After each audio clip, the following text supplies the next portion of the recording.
Hey guys, welcome back to Auto Repair guys. Thank you guys for watching and subscribing to the channel. Today will be super helpful video guys to any of you having a Hyundai or Kia guys, and you have problems with where your alternator does not charge or overcharge. Stay with us, we'll explain how we can easily fix that by replacing the voltage regulator, where it's located, how to remove it. All that will be covered in this video today, and one simple mistake that can actually guys cost you thousands of dollars, and it can lead to burning the electronics and changing computer on your car. So all that will be covered in this video today.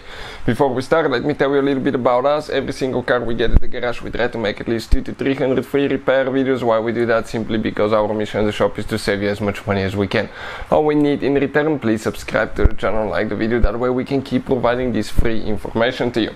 Now, if you need to buy any parts, tools for a really good price and quick shipping as well, check out the link in the description of the video below guys. We'll put it there where you can get them from. That's where we get all our tools and supplies from, for Kia, Hyundai, any car, BMWs guys, you can find for anything there. This is the alternator removed. We'll talk about a simple mistake people make when removing the alternator.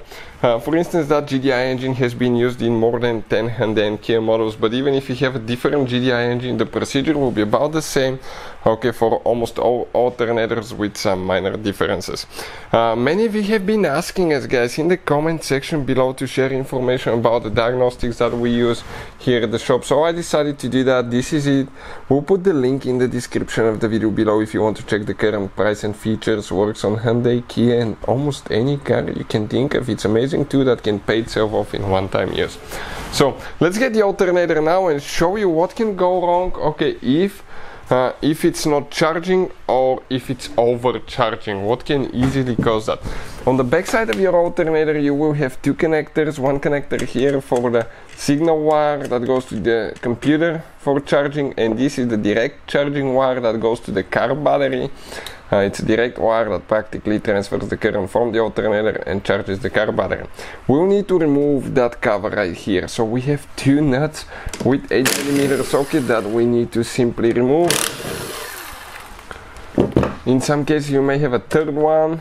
This design does not. And when you remove it, you have the diode pack right here. Bad diodes can cause, okay, battery drain, okay, actually having problems with the electrical systems and all that stuff. We have a special video that explains how to test a diode on alternator. And this right here under that cap will be your brushes. I'll go ahead and remove the cap. Okay, you can see that's what's charging the battery practically too, and this is the voltage regulator integrated with the brush pack. So if your alternator is overcharging or not charging, it's very likely that you may have worn brushes or bad voltage regulator. And if you need to remove it, it's pretty simple. We just need to remove 3 bolts here. Okay, just go ahead, pull them out. Alright, now it comes in an angle a little bit, okay, and it comes out. And you can see that's the voltage regulator with the brush pack in one thing practically. If you need to buy a new one, we'll put the link in the description of the video below where you can check for your specific one. You have a part number, okay, like this one, 1452, and right here you have more numbers on the side. So always check the part numbers and make sure it fits for your vehicle. We ordered ours today, and it should come in a few days. So I will we'll go ahead and show you how to put it together with the old one, but the procedure for replacing with a new one is about the same. So now putting it together, you just need to make sure that the brushes go in their canal. You come in an angle, okay, you need to make sure that the alternator copper is clean right here. So if not, you can use,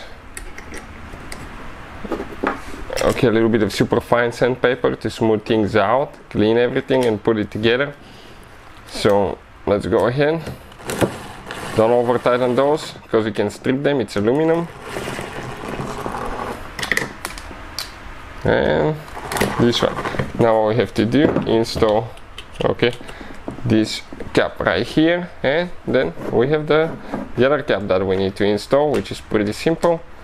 Just go ahead, get it in, 2 nuts, get those ones tight, and that should take care of the problem. Now let me talk about the common mistake people make when removing the alternator that can cost you thousands of dollars. Every time you remove the alternator, you need to disconnect the car battery, otherwise that positive wire that's going to the car battery to charge the battery, if it touches anything like, let's say, that AC compressor, any ground, metal surface, you will short things out, maybe pop a fuse. In some cases you can burn the electronics, computers. And another thing on those modern cars, okay, there is something else.